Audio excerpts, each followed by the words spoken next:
Assalamualaikum warahmatullahi wabarakatuh. Alhamdulillah, wassalatu wassalamu ala rasulillah wa ala alihi wa sahbihi ajma'in. Hadirin sekalian, alhamdulillah kita bersyukur kepada Allah. Hari ini kita masih berterusan di dalam kuliah tafsir. Hari ini sudah 23 ke 22 Ramadan. 22 Ramadan ya. Bukan mudah ya, bukan mudah sebenarnya. Saya pun masih bukan mudah, tuan-tuan dan puan-puan pun masih bukan mudah. Kami itu memang rasanya berat itu macam mana? Dia berkuliah daripada pagi ya, sampai petang, sampai malam. Bulan puasa betul. Jadi memang kalau nak nampak kan kering tekoknya. Ya, jadi pagi tadi saya di Masjid Negeri, iaitu pukul 11 di sini. Ini maknanya lepas ni di sini, iaitu malam nanti dia. Jadi maknanya, tapi ya ada Allah Ta'ala bagi kelebihan, tak ada batuk pula dah. Kalau lain, dia buat 2 bulan puasa tu batuk. Tapi mungkin tak minum ais semua. Saya sepanjang puasa ni memang jarang nak minum ais ya. Tapi dan raya esok, tak tahu macam-macam ais kita minum ya. Atau pergi orang-orang ya. Yang pada bawa spek dia mineral dah.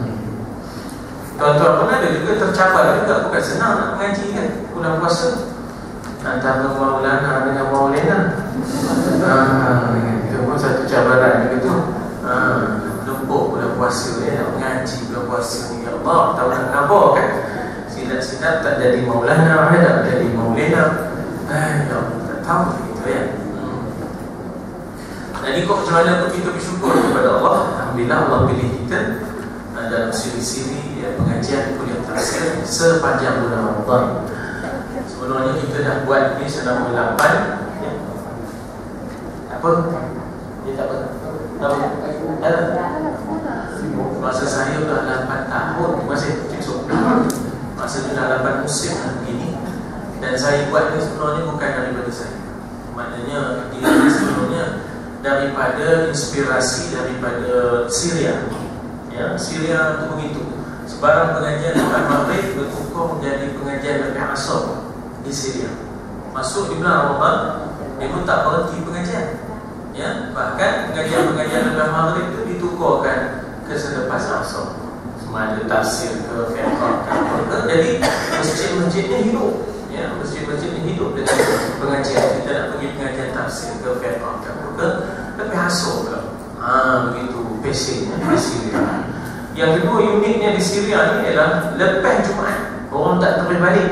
Ialah kebetulan dia pun cuti Jumaat. Ya, orang tak terus balik pasal soal jawab. Lepas saja maknanya sembahyang Jumaat, maka syekh akan maknanya duduk macam ni, ya, akan duduk macam ni. Kemudian soalan demi soalan, ya, soalan. Terkunci ke tu? Cik. Dia boleh. Terkunci benar lah.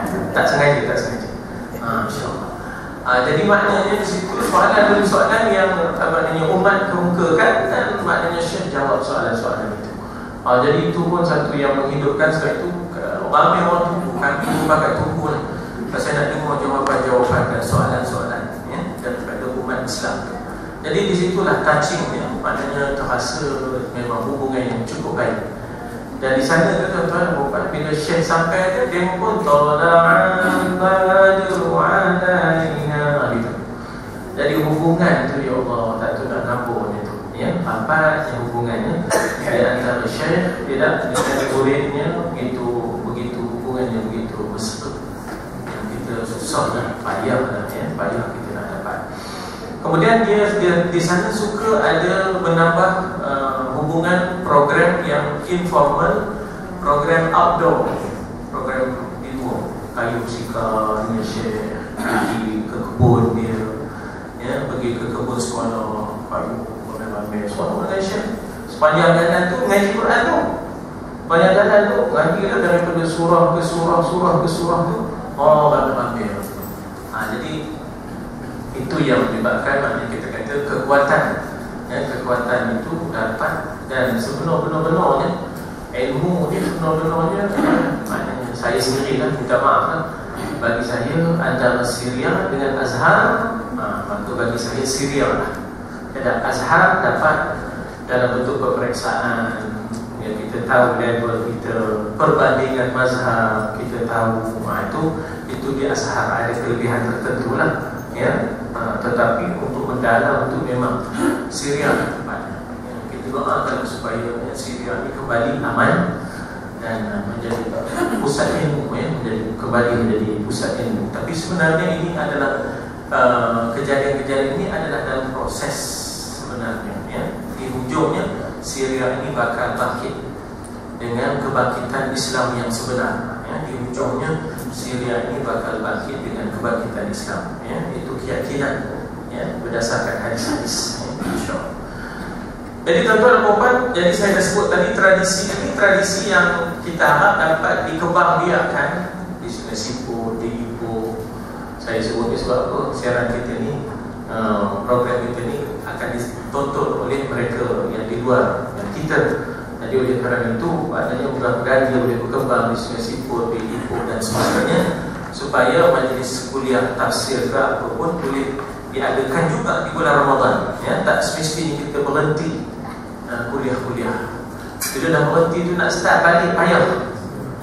Itu ya, bila masuk bulan Syawal tu, ya Allah, nunggu nak start balik. Sebab apa? Kadang-kadang rayanya 40 hari. Puasanya 30, raya itu 40. Ada lagi orang tu buka raya itu 40. Nah, jadi kita berhenti dekat ayat 27. Dalam masa kita menyebut sifat 20 tadi, ada sifat qudrah, ya, ada sifat qudrah dan juga kaunuhu qadiran, ya tak? Kaunuhu qadiran, maknanya dia bersifat dengan sifat yang tetap baginya dan akan sentiasa. Sebab itu ada kaunuhu, ya. Kaunuhu itu menggambarkan bahawa tidak akan hentinya Allah Ta'ala, qudrat Allah itu tidak akan henti. Dengan kaunuhu qadiran, hal keadaannya sentiasa berupaya, ya, berkuasa. Jadi antara kaunuhu qadiran itu ialah dia yabda dan dia yu'id, dia yuhyi wa yumit, dia yang menghidupkan, dia yang mematikan. Nah, kemudian di situ disebut walahul mathalul a'la. Allah ni kalau nak dibuat perumpamaan, dia adalah perumpamaan yang tertinggi. Tak ada orang boleh mengatasi perumpamaan dia. Ya tak? Kita boleh, sesama kita ni boleh buat perumpamaan. Itu pun dah tak upaya dah. Kadang-kadang antara pelari 100 meter di Jahannam dengan pelari 100 meter Olimpik pun kita dah tak boleh buat masalah, buat perbandingan. Ya tak? Apatah lagi dengan Allah. Lalu dikatakan Allah itu mathalul a'la. Ini yang dikatakan sifat wahdaniyah. Wahdaniyah fi sifat, wahdaniyah fi zat, wahdaniyah fi af'al. Tak ada orang yang punya kuasa ijad wa imdad. Ijad mengadakan daripada benda yang tiada, lalu Allah adakan dibagi ijad. Kemudian imdad sudah ada, lalu diberikan sam'a wal absar wal afidah. Itu dipanggil imdad. Maknanya imdad ialah bekalan demi bekalan demi bekalan demi bekalan, ya, itu dipanggil imdad. Ijad daripada tiada kepada ada. Jadi Allah boleh mengadakan daripada yang tiada kepada ada. Apatah lagi benda itu sudah ada, maka ahwana dipanggil ahwan alaihi, maka lebih mudahlah. Ini nisbah kita, yakni kita kata bahawa kita kalau benda itu langsung tak ada, letih juga. Bila dah ada, tinggal lagi dah binasa, nak naikkan semula. Itu nisbah kita lagi mudahlah sebab benda dah ada, tinggal nak naikkan semula. Itu nisbah kita. Allah Ta'ala ni sama je, ada kasihnya ke, tak ada kasihnya, Allah Ta'ala bagi Allah semuanya boleh berlaku. Mudah bagi Allah itu tak sama macam mudah bagi kita.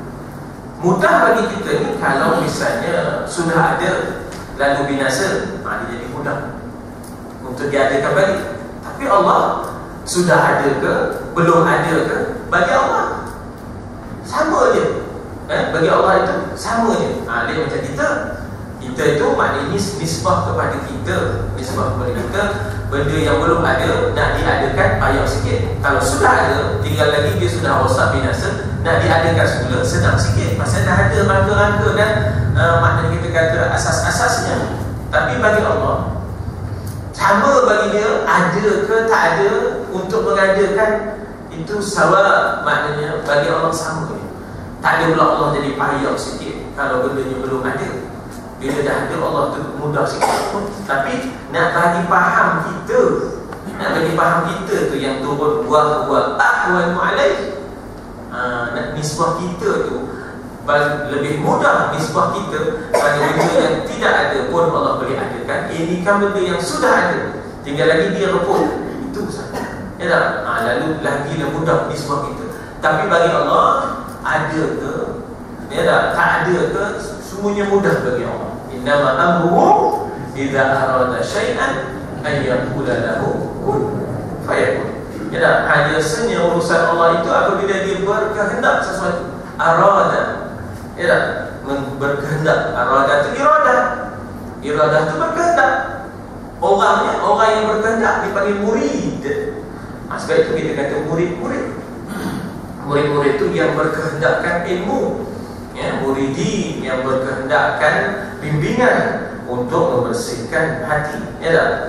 Jadi itu dipanggil iradah, ya. Baik, idza arada syai'an, dia nak sesuatu, yaqula, dia berkata, dia berfirman kun, jadi fayakun, maka jadilah. Itulah dia tak, keupayaan kekuasaan Allah. Jadi tak adalah lain yang boleh menandingi sifatnya, zatnya dan juga af'alnya. Itu dipanggil wahdaniyah. Ya. Orang mengaji sifat 20, dia akan bahas, ya, wahdaniyah Allah itu menafikan kam. Apa makna kam? Bilangan. Ya tak? Menafikan kam. Bila sebut wahdaniyah, tunggalnya Allah, menafikan kam.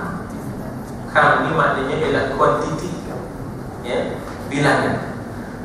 Tidak ada kam pada zatnya, tidak ada kam pada sifatnya, ya tak? Maka menafikan kam muttasil, menafikan kam munfasil. Yang teman tahu muttasil munfasil ni ilmu tajwid? Tidak. Ada juga dalam ilmu tauhid. Menafikan kam muttasil. Allah itu kita nafikan dia berbilang-bilang pada zatnya, ya, dan kita nafikan dia berjuzuk-juzuk pada zatnya. Kalau kita nafikan dia berjuzuk-juzuk, itu dipanggil menafikan kam muttasil, berjuzuk-juzuk. Kalau kita menafikan pada bilangan, itu dipanggil menafikan kam munfasil. Ini orang yang mengaji sifat tu. Dia ada dialek, dia ada maknanya perbahasan begitu. Walaupun setengah orang dia tak apa nak suka sifat 20, tapi sebenarnya dia adalah keperluan bila kita berdepan dengan orang kafir. Kalau bila mengaji tauhid asma wa sifat, uluhiyah, rububiyah, itu tak ada halangan, ya tak? Tapi yang itu biasanya aplikasi ini kepada kita sesama Islam. Tapi bila berdepan dengan orang kafir, kita nak berdebat dengan dia, masa itulah peranan pengajian sifat 20. Bagaimana nak hujah, ya tak? Bagaimana kita nak hujah.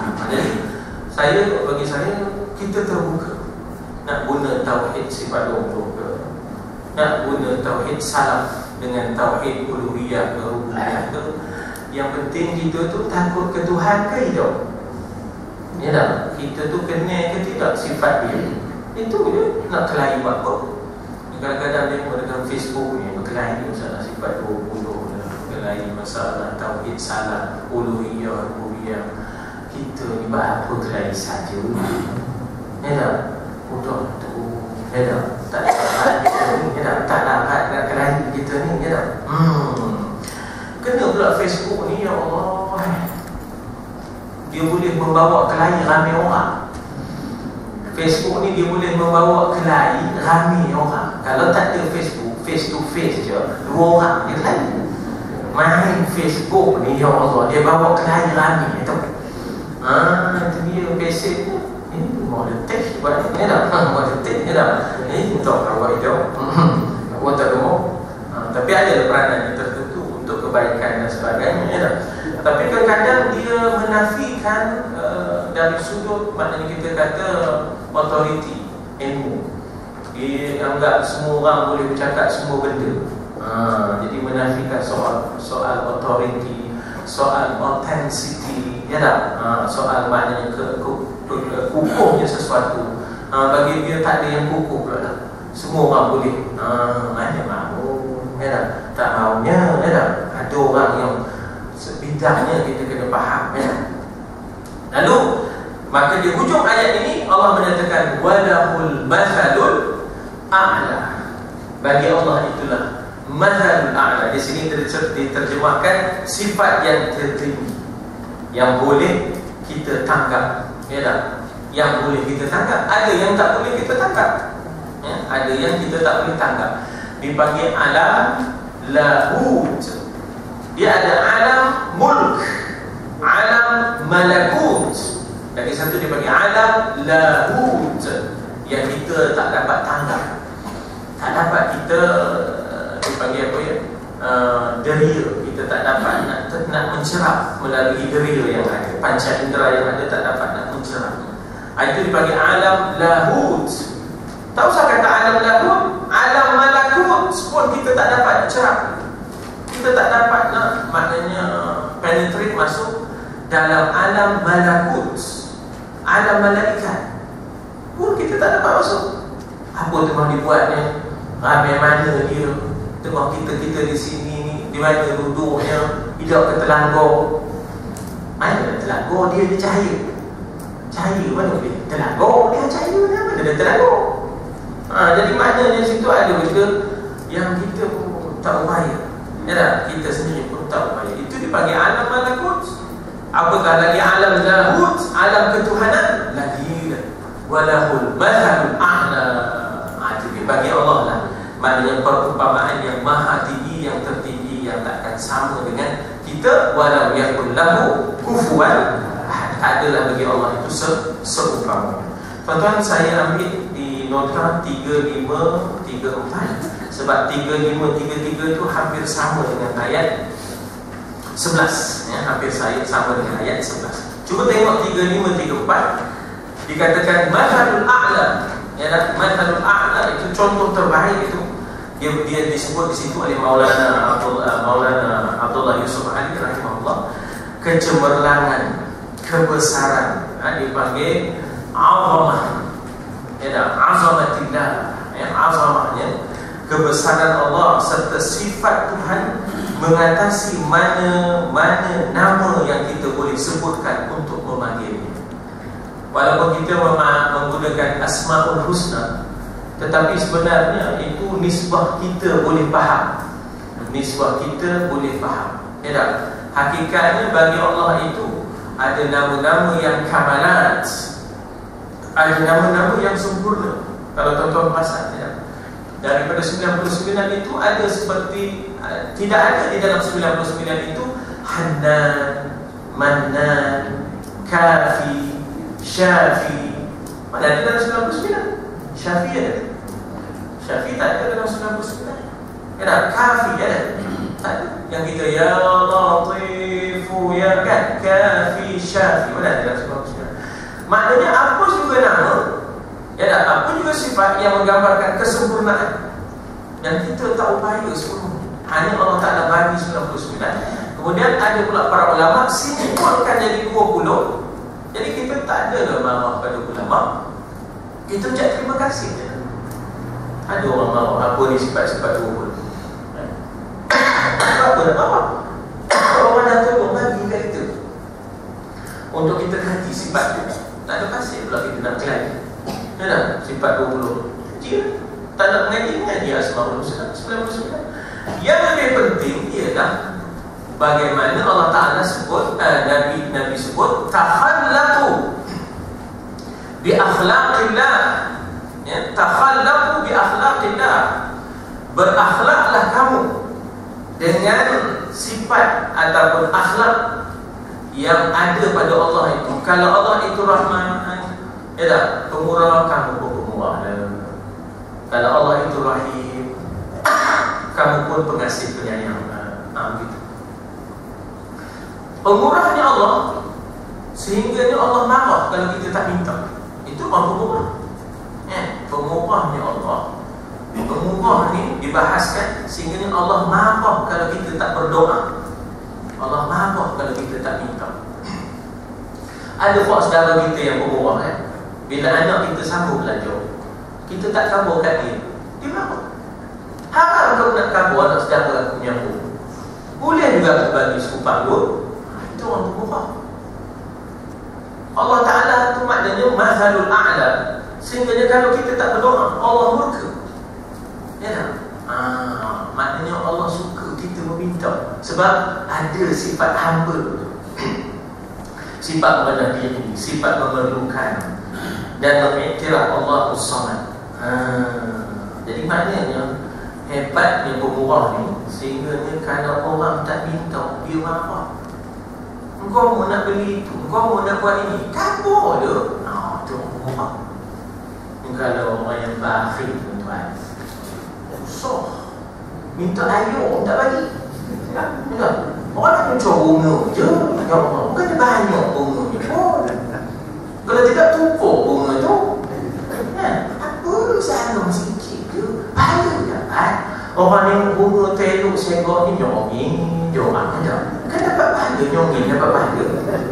Nyongin dengan nyongin, dua mazhab itu kan. Apa pula kita ambil ayo teman? Ya Allah. Tuan-tuan dan puan, kita buat baik ni, masyhur nama kita di langit. Ya, tersohor nama kita di langit ni bila kita buat baik ni. Ya, ada seorang yang bernama Uwais Al-Qarni yang tak terkenal di dunia tapi tersohor di langit. Pasal jika buat baik benar, dia tak kabur ke orang. Tak ada masuk tadi basic maksudnya. TV 7, TV 3, coverage tak ada. Dia ambil sisa-sisa makan orang, itu dibawanya ke hutan, dibaginya pada unggas. Unggas semua kena dia. Unggas semua kena dia tuan. Datang Uwais Al-Qarni, datang. Jadi kata Nabi, koma kalau ada kesempatan pergi ke Yaman, cukup menceroya Uwais bin Qarni. Ceroya, cari. Cukup menceroya. Kenapa? Pasal dia ni mustajab doanya. Kenapa? Dia ni terkenal, tersohor di langit, tak dikenali di dunia. Kenapa? Dia buat baik, tak kabur. Ya Allah. Uwais ibnu Qarni. Jadi orang buat-buat, dia tak dikutipnya. Betul? Dibawanya ke unggas, baginya unggas-unggas di hutan tu makan. Sampai unggas berkawan dengan dia, apa dengan dia. Itu pasal maknanya kita tu ada peluang buat baik. Jangan, tak tentu. Kita jangan tiba-tiba tak ada orang buat baik. Ya tak? Jangan kita bersungut. Jangan. Ya tak? Ada peluang buat baik, buat baik. Jangan kita ni setengah tapuai hilang sebiji tu pun coya punya. Dekat 2 minggu coya. Dekat mana dapat tapuai aku? Udah dah tu. Dah kena datang dia. Orang punya dapat korang tu. Rezeki orang tu. Tak. Nyebut tapuai tu tak habis. Benda beli dekat Padang Besar pastinya. Udah tu. Udah. Tak usah disungut. Tak usah disungut. Udah tu. Orang tu. Dah tak ada orang kita. Kita malam boleh sayang tapuai tu. Tuan-tuan, jangan sampai benda ni masuk dalam jiwa. Orang dah baca Yasin, dia nanya mana duit. Orang dah baca Yasin dah, tiba-tiba dia sedar, mana kau meletak duit aku, kata. Jangan. Apa ya Allah, na'udzubillah, summa na'udzubillah. Ya Allah, subang aku kau meletak kat aku, katanya. Masa orang dah tengah baca Yasin dia, tiba-tiba dia tersedar tau. Bila dia sedar, meletak nanya mana duit dia. Awak tu dah sampai ke ujung.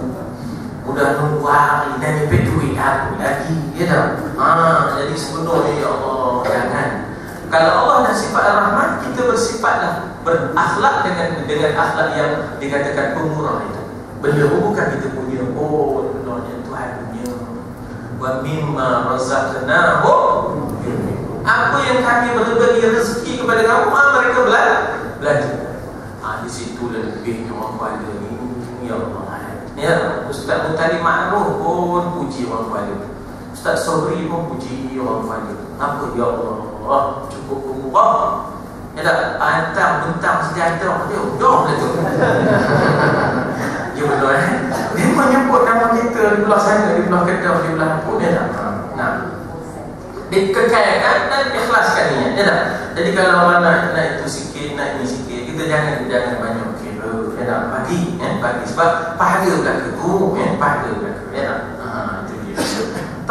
Jadi walaupun mathalul a'la, maka dikata di situ bahasa manusia tidak memadai sebenarnya untuk menyebut kebesaran Allah. Tak tersebut. Ta'ala amma yusyrikun, ta'ala Allah amma yasifun. Subhanahu dikatakan subhana rabbika rabbil izzati amma yasifun. Yasifun itu sifat. Yasifun itu daripada wasafa, yasifu sifat. Sekali ya, yasifun itu, ya, yasifun itu daripada perkataan wasafa, yasifu sifat.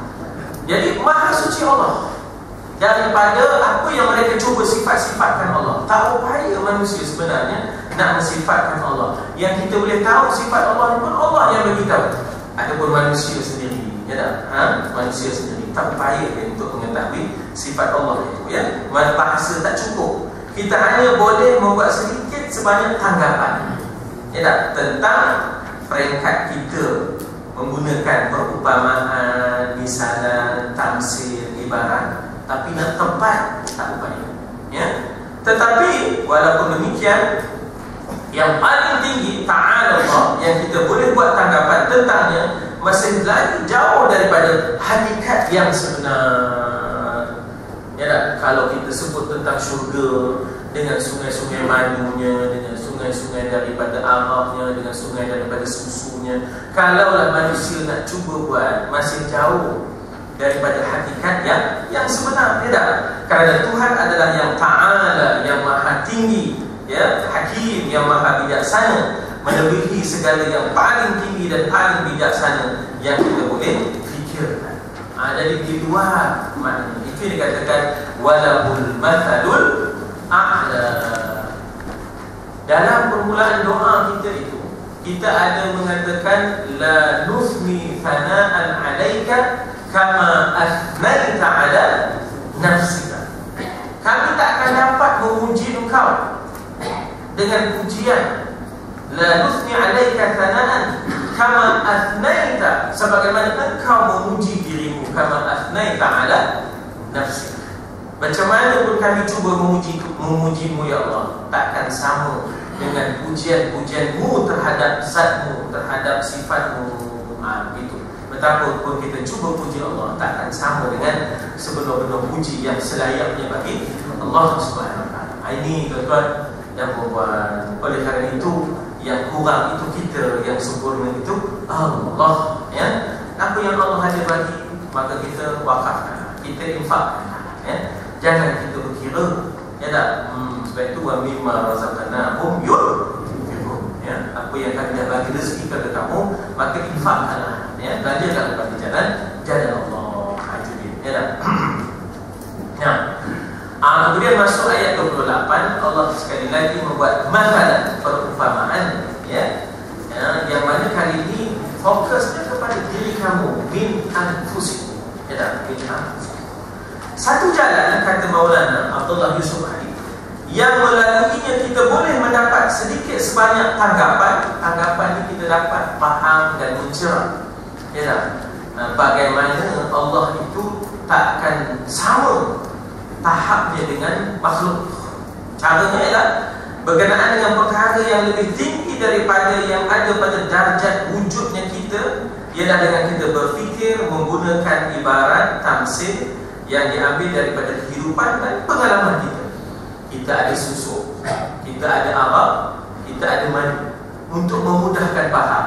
Sebenarnya di dalam syurga itu ada benda-benda yang mala ainun ra'at wala udhunun sami'at wala khatara ala qalbi bashar. Sebenarnya dalam syurga itu ada benda-benda yang tak pernah dilihat oleh mata, ada benda yang tak pernah didengar oleh telinga, dan ada benda yang tak pernah terlintas di dalam hati. Itu syurga. Apatah lagi Allah, ya tak? Cuma Allah Ta'ala sebut pokok supaya orang mudah buat perbandingan. Namun, ya tak? Kerusi-kerusi, dipan-dipan, sofa, kelamin, katil, itu supaya mudah buat perbandingan. Dan katil dalam syurga, tuan-tuan, dia itu dikatakan wa furushin marfu'ah. Katil dalam syurga itu boleh turun, boleh naik mengikut saiz kita. Ada ke kita? Ya tak? Saiz, maknanya katil kita tu boleh turun, boleh naik mengikut saiz kita. Ya tak?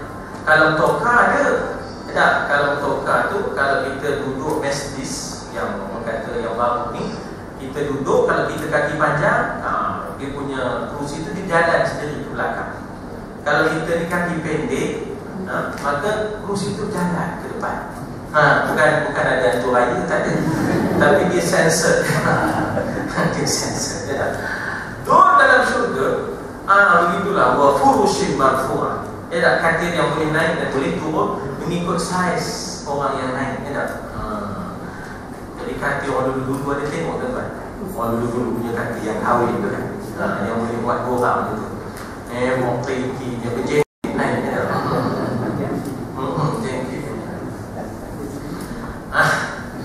Jadi dikatakan di situ bahawa satu misalan demikian itu adalah ialah yang diberikan kepada kita di sini berkenaan dengan penyembahan palsu, iaitu kamu oleh kerana itu kalau nak buat perbandingan kamu dengan berhala, kamu tak boleh nak berkongsi apa-apa dengan berhala itu. Sama macam kamu dengan hamba-hamba kamu. Boleh tak kamu berkongsi apa-apa dengan hamba? Tak boleh. Maka sebenarnya kamu tak dapat apa-apa, kamu tak akan dapat apa-apa daripada berhala. Berhala itu tak ada apa-apa pun yang dia boleh berkongsi dengan kamu. Yang tak ada kuasa, tak ada apa-apa pun, iradah pun tak ada, kudrah pun tak ada. Itu buat perbandingan kamu dengan hamba. Ada tak apa-apa yang boleh kamu kongsi dengan hamba? Tak ada, sebab dia terbawa kekuatan. Begitulah kamu dengan berhala, berhala dengan Tuhan. Tak ada apa yang boleh dikongsi, ya tak? Kalau berhala dengan Tuhan. Itu yang kita kata masalah min anfusikum. Ya, nota kaki 3535. Ya tak? Nota kaki 3536 berkaitan dengan apa dia? Berkaitan dengan ma razaqnakum. Ya tak? Harta benda yang kami telah kurniakan kepada kamu. Allah, bukan mudah ni tuan-tuan, ya tak? Hati, maknanya benda ni kalau dah sampai ke hati, menguasai hati payahlah. Ya tak? Kalau dia di tangan je senang. Ya, kalau dia di tangan dia senang. Ini yang jadi masalah bila sampai ke hati. Itu yang payah tu. Padahalnya dia tu sebenarnya bukan kita pun. Dia singgah kejap di tangan kita. Sebenarnya dia daripada Allah. Ya tak? Tuhan malah mengatasi para makhluknya lebih daripada segalanya. Ta'ala Allah. Ya. Seperti yang paling tinggi daripada makhluk boleh mengatasi mana-mana makhluk yang paling rendah. Dan adakah seseorang itu bersedia untuk bersama dengan hamba ahli? Tak mungkin. Makannya lain, ya tak? Layanannya lain, ya. Menggunakan hartanya sebagai sama-sama berhak sepertinya, tak mungkin. Ya tak? Jadi maknanya itu nak dikaitkan, ya, dia nak dikaitkan kamu dengan Tuhan. Harta itu bukan dari kamu. Dan Tuhan minta bagi dia. Ya, dan Tuhan minta bagi dia. Kalau Tuhan perlukan, kalau Tuhan dah minta itu jumlahnya 1/10, 1/10 lah. Kalau 1/20, 1/20 lah. Kalau 2,5%, 2,5% lah. Jadi maknanya kalau 1/5, bagilah 1/5. Kalau 1/6, 1/6 lah. Jadi kita maknanya dengan Tuhan jangan berkira, jangan berkira. Dan adakah seseorang itu bersedia bersama dengan hamba abdinya sendiri menggunakan harta sebagai orang yang sama-sama berhak? Tak mungkin. Ya tak? Bahkan apa yang dipanggil sebagai harta itu sebenarnya bukanlah hak sebenarnya. Ya, dikatakan harta itu milkiyahnya adalah Allah, miliknya adalah Allah. Ya, miliknya adalah Allah.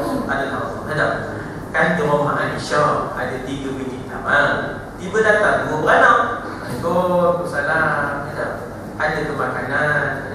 Aisyah tengok di dapur ada 3 biji taman. Datang 2 beranak, dia baginya 2 tu. Nabi pula sampai. Assalamualaikum Aisyah. Waalaikumsalam. Apa ada benda pun kita nak makan Aisyah?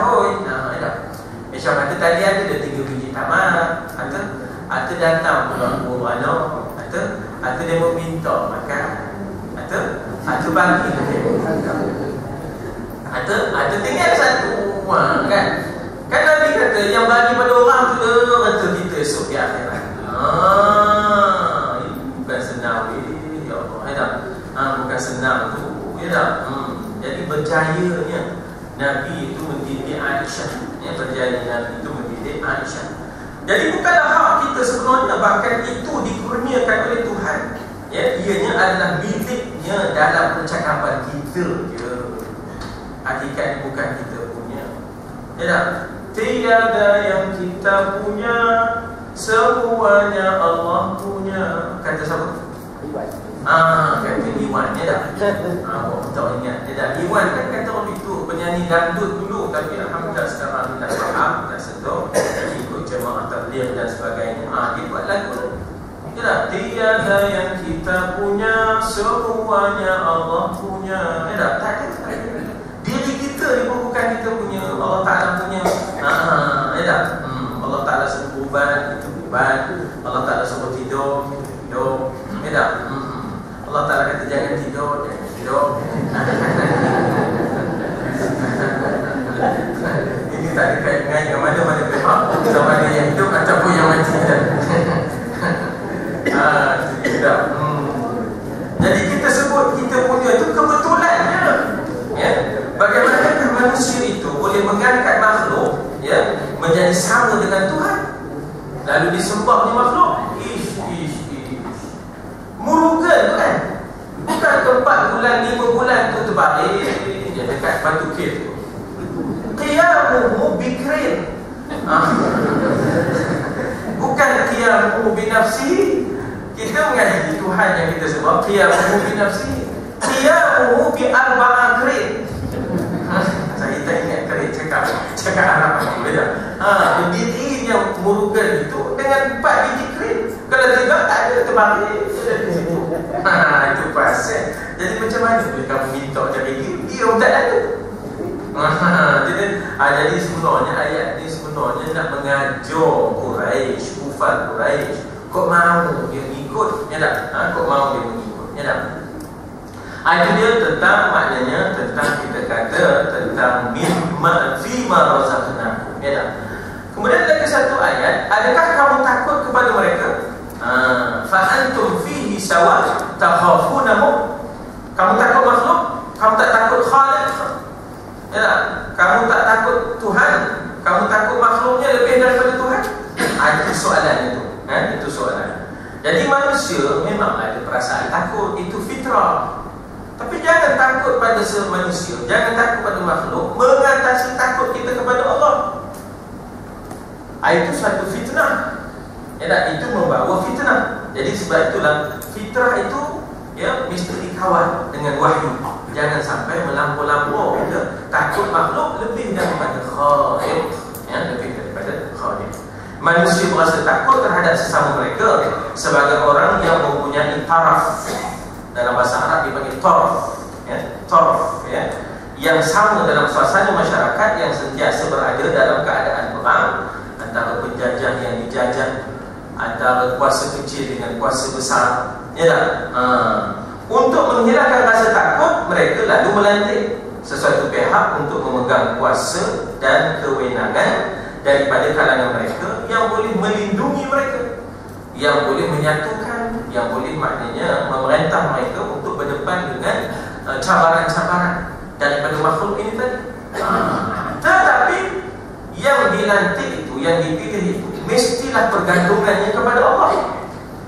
Mestilah pergantungannya kepada Allah. Dan juga mereka yang memilih itu mestilah pergantungannya kepada Allah. Jangan bergantung kepada makhluk. Ya tak? Jangan bergantung kepada makhluk. Ini benda yang mesti kita, maknanya kita kata menjadi tauhid uluhiyah kita. Itu kalau kita sebut dari sudut uluhiyah. Ya tak? Jadi dikata di situ raja yang dipilih biarlah raja yang dianggap yang bersifat dengan sifat adil. Dalam bab ini jebat mendahului zaman. Ya dah, hang jebat dia mendahului zaman. Bagi dia raja adil, raja disembah. Mana raja yang dihormati, sembah itu hormat. Raja zalim, raja yang disembah. Maknanya jebat mendahului zaman. Dia seorang yang ada faham itu. Ya dah, orang lain tu ya Allah, aku juga. Ikut je. Ya dah, aku juga. Ya dah, aku juga. Itu dah menyesal. Nyesal kan. Bila jebat kamu, udah nyesal. Sultan nyesal. Kalau dah ada tua, udah nyebut tua. Sedih kalau dah ada tua. Tiba-tiba kan berdahara. Ampun tuan, beribu-ribu ampun. Sembah batik, sembah derhaka. Ada pun tua itu ada batik simpan tuanku. Ampun batik beribu-ribu ampun.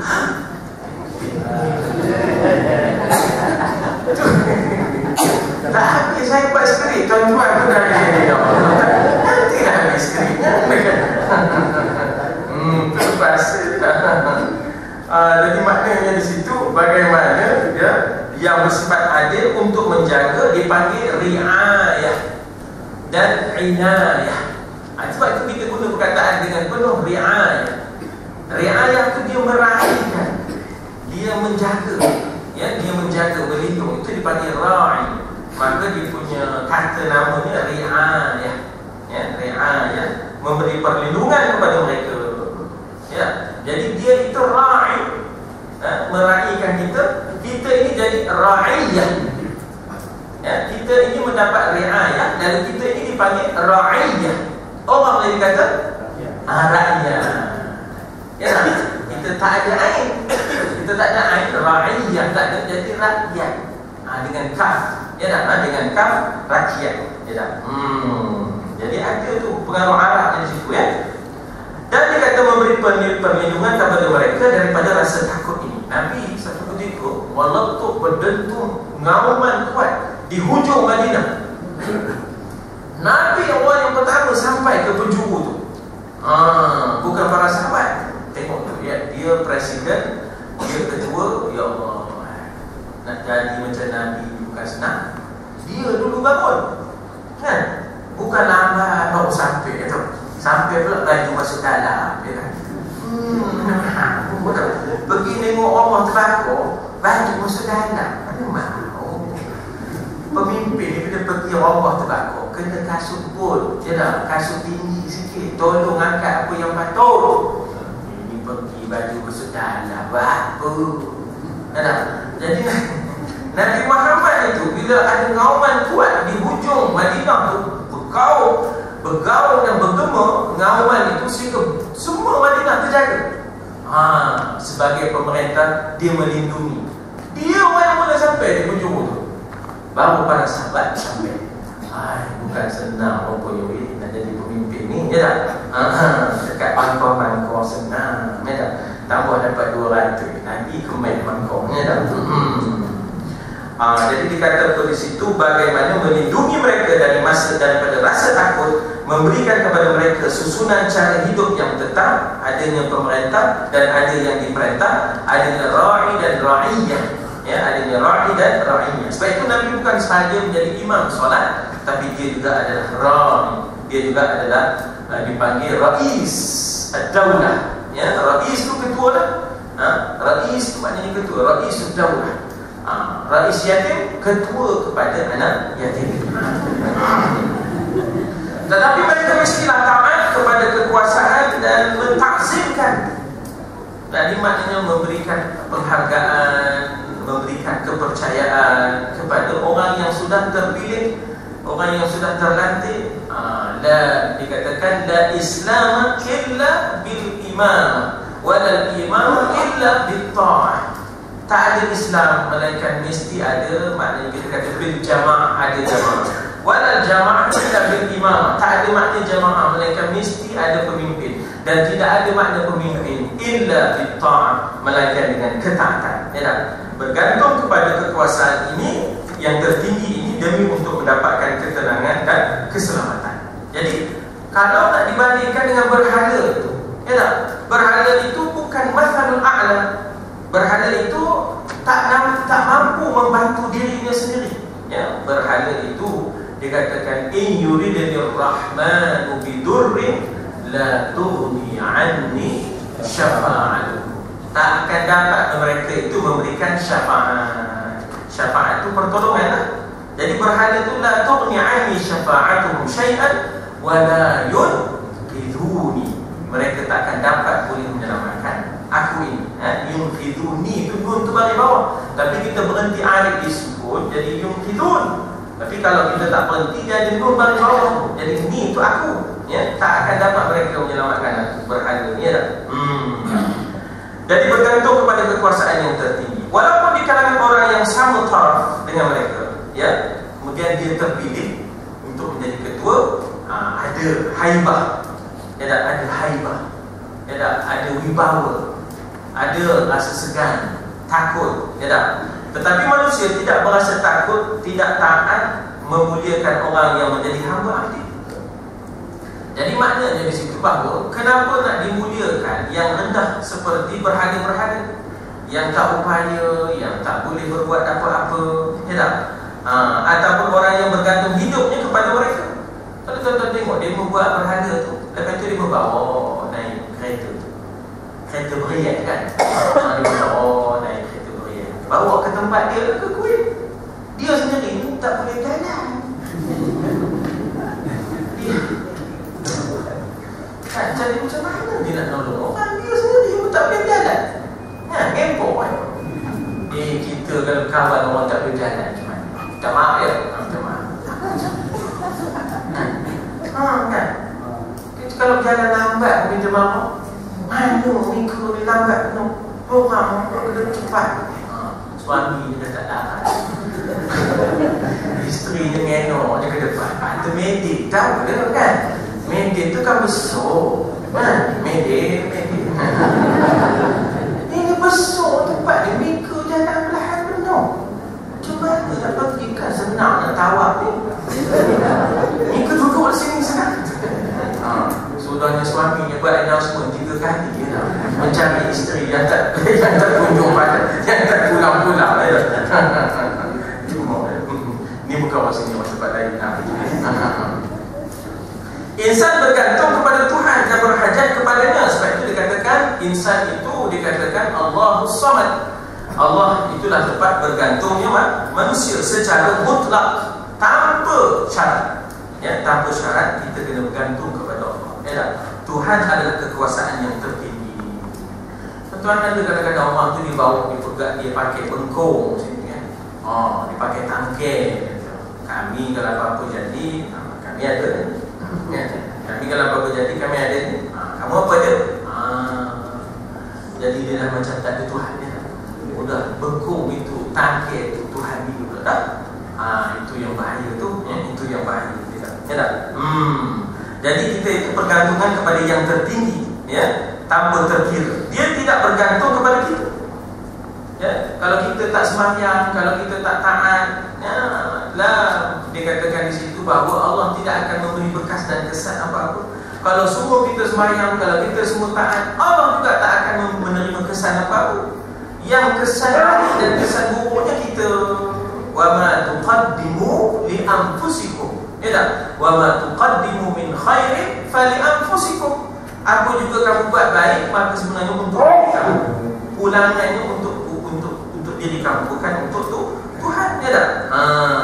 Jadi makanya dia tidak bergantung kepada kita dalam mana-mana pengertian sekalipun. Kitalah mesti menghormati dan memuliakan. Kitalah mesti menghormati dan memuliakan Allah. Ini dia nak kaitkan, jangan takut kepada berhala, jangan memuliakan berhala. Dr. Amir cerita kepada saya, tuan-tuan, di India tu ialah ada 67 juta berhala. Jadi dia mau menghiaskan berhala tu dengan rantai, dengan gendang, atau orang Islam sana setengah tu bukannya seminyak, disembah dia pun dengan darah lembu untuk matikan, maknanya sumpahnya tu, jin tu, kemudian lembu datang esok dah tak ada segala gelar, segala rantai. Jadi mana boleh kita menghormati berhala, mana boleh kita takut dan taat kepada berhala. Kita hanya taat dan takut kepadanya, tidak derhaka terhadap kehendak dan hukum Allah. Ini bukan senang, tidak derhaka terhadap kehendak dan hukum Allah. Allahu Akbar. Berapa ramai orang yang sembahyang, baca Yasin, tapi dia juga yang derhaka terhadap hukumnya. Ini tak sesuai hukum tu, kalau buat nanti hara, katanya zaman dulu boleh kata. Dia ni tunduk bangkit semayang, tapi dia pula derhaka terhadap kehendak Allah, dan juga hukumnya, takut kepada Tuhan. Dan kemudian habis di situ Maulana Abdullah Yusuf Ali memberikan satu tips yang penting, yang ini boleh kita framekan, kita tulis cantik-cantik, kita framekan. Takut kepada Tuhan adalah permulaan kepada hikmah kebijaksanaan. Bila dah tak takut kepada Tuhan, maka orang itu tak ada bijaknya. Orang itu rakus, orang itu tamak, orang itu zalim, orang itu seringkali membuat keputusan yang bercampur dengan nilai manusia dan sebagainya. Jadi maknanya di situ takut Tuhan itulah permulaan hikmah kebijaksanaan. Ada orang satu ketika dulu dia tentang hukum Tuhan. Dia kata kalau buat hukum Tuhan, kita potong tangan orang yang mencuri, nanti macam mana dia nak mencari makan? Kita potong tangan orang yang mencuri, dia kata nanti macam mana dia nak makan? Bila kita potong tangan dia, dia ni ambil zakat, tuan-tuan. Dia ni ambil zakat. Jadi tiba-tiba orang masuk rumah dia, curilah zakat tu. Dia punya mak tak sedar, keluar daripada mulut dia, siapa juga yang mencuri, walaupun dapat potong tangan. Pulak dah kemarin dia tak lagi potong tangan. Dia kata kan, siap kawan tu, maksudnya kan, siap kawan tu nak mencari makan, macam mana lah mereka kita potong tangan dia. Bila kena curi, duit pula bukan duit dia, duit zakat orang kan, sebab dia ambil zakat. Ini jenis ambil JKK. Dia jadi tak faham dia kan. Ada pula ambil yang faham begitu, yang menghina hukum Tuhan. Dia tak ambil aku begitu, dia tak. Tiba-tiba kena curi. Barulah dia marah. Bila dia marah, terkeluar pada mulut dia, tak sedar. Satu juga mencuri, kalau aku tahu lah, kalau aku kenal lah, aku potong tangan. Kemarin aku marah, potong tangan, itu pasal. Jadi ada benda yang kita sebenarnya tak capai. Sebenarnya takut Tuhan itulah permulaan kebijaksanaan, permulaan kepada kebijaksanaan. Jadi sebab itulah kita inni akhafillah, kita itu letakkan takut kita kepada Allah Subhanahu Wa Taala. Kemudian dia ada nota mana lagi selepas itu, dikatakan semua ini nufassilul ayati liqaumin yaqilun. Kami tafsirkan ayat ini, kami perincikan tanda-tanda ini bagi orang yang mahu menggunakan akal. Kalau orang yang sudah ta'assub, orang yang sudah fanatik, dia tak mahu guna akal, dia emosinya mengatasi rasionalnya, emosional mengatasi rasionalnya. Itu yang jadi masalah. Jadi oleh kerana itu kita berdasarkan ilmu, kita berdasarkan hujah. Kita bukan maknanya perasaan, bukan berdasarkan kita kata emosi. Kita itu rasional. Apa hujahnya? Bagaimana perbahasannya? Itu maknanya akal digunakan untuk memahami hujah, memahami hujah. Itu kita kata berkaitan dengan yaqilun. Cuba tengok 35, 38, 35, 38. Kata bandingkan dengan ayat 6. Ayat 6. Surah yang ke-6 ni surah An-Nisa. Surah yang ke-6 bukan surah An-Nisa. Surah apa? Al-An'am, surah Al-An'am Yang ketujuh Al-A'raf 32, iaitu berkaitan dengan biqaumin yaqilun, bagi orang yang menggunakan akal yang waras, maka akhirnya dia akur bahawasanya kekuasaan itu adalah pada Allah SWT. Tetapi malangnya hawa ni, hawa nafsu, bukan jangan terkejut lah kat hawa je. Dua orang je, buat hawa dengan kat hawa, beda. Orang ni kalau pun ada akal, tapi kalau sudah dikuasai oleh nafsu, sebab itu akal itu maknanya mengikat. Akal itu maknanya mengikat manusia supaya jangan terlepas. Sebab nafsu ini terlepas. Nafsu ini binatang, nafsu ini bagaikan binatang. Jadi akal itu mengikat. Akal itu iqal, iqal itu maknanya ialah yang mengikat, yang mengikat. Jadi diikat manusia itu supaya kekal dari ahsan taqwim, jangan terlepas. Sebab itu dalam ilmu tasawuf, kita dengan nafsu ini macam kita dengan kuda. Kita pegang tali dia, kita yang tentukan ke mana. Kalau kita lepaskan, dia bawa kita. Sebab itu orang selalu kata kamu ni telah diperkudakan. Kamu ni telah diperkudakan. Kuda tu bawa kita, nafsu tu bawa kita. Jangan pegang tali tu. Pegang tali tu. Kita yang bawa kuda tu, bukan kuda yang bawa kita. Mendibiarnya. Sebenarnya kuda bawa kita. Jadi maknanya jangan lepaskan nafsu. Jangan lepaskan nafsu. Jadi siapa yang ittaba'ah, maknanya kita kata ahwa, orang itu zalamu, telah zalim lah. Telah zalim lah dia. Sebab itu dia kata orang yang zalim siapa? Ialah orang yang menolak bimbingan Tuhan. Tak ada ngaji, tak ada Quran, tak ada sunnah. Quran nak bimbing dia, maknanya dia tak mahu bimbingan Tuhan. A'rada an zikri. Tuhan kata wa man a'rada an zikri fa inna lahu ma'isyatan dhanka. Siapa yang berpaling daripada peringatan Allah, baginya pincang kehidupannya. Baginya kehidupan yang pincang. Allah. Baru ni anak saudara saya bersalin di hospital.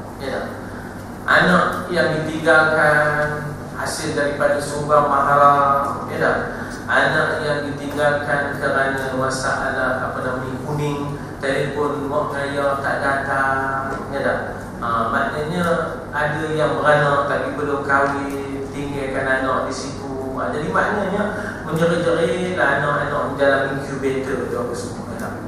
Pasal mak ni tak datang-datang, telefon tak datang.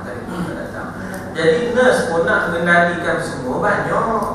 Mana kan? Jadi maknanya bendanya begitu keadaannya, mangsa macam-macam, mangsa robot, anaknya terbiur, bapa tak ada, mak pun tak ada, madu nak datang. Jadi ya Allah, bila orang tu berpaling daripada bimbingan Allah, fa inna lahu ma'isyatan dhanka, baginya kehidupan yang bincang. Tapi tuan-tuan dan puan, maknanya bagi kita orang Islam ni, kita tak boleh sekadar maknanya bercerita masalah.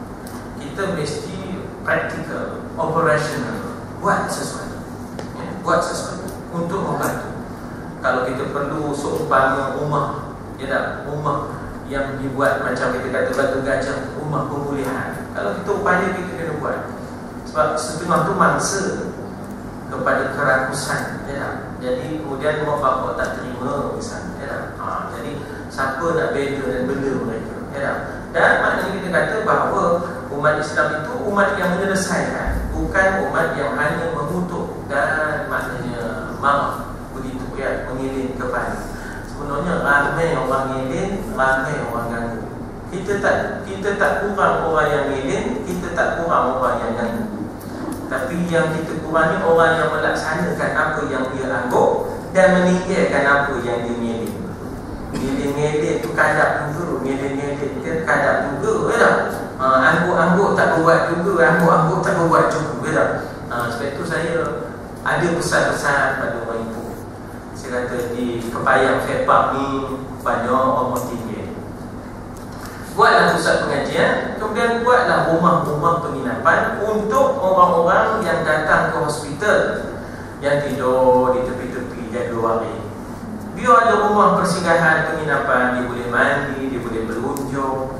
Malam tengah dia pergi balik teman waris dia. Siang tu dia rasa lapar sikit. Kena ke sikit bayaran, tak apa. Daripada dia duduk, dia hotel-hotel Cina yang maknanya yang ada tokong kuih tu buat apa? Hotel-hotel Chokiang tu jadi saya ada cover dia buat kan, buat.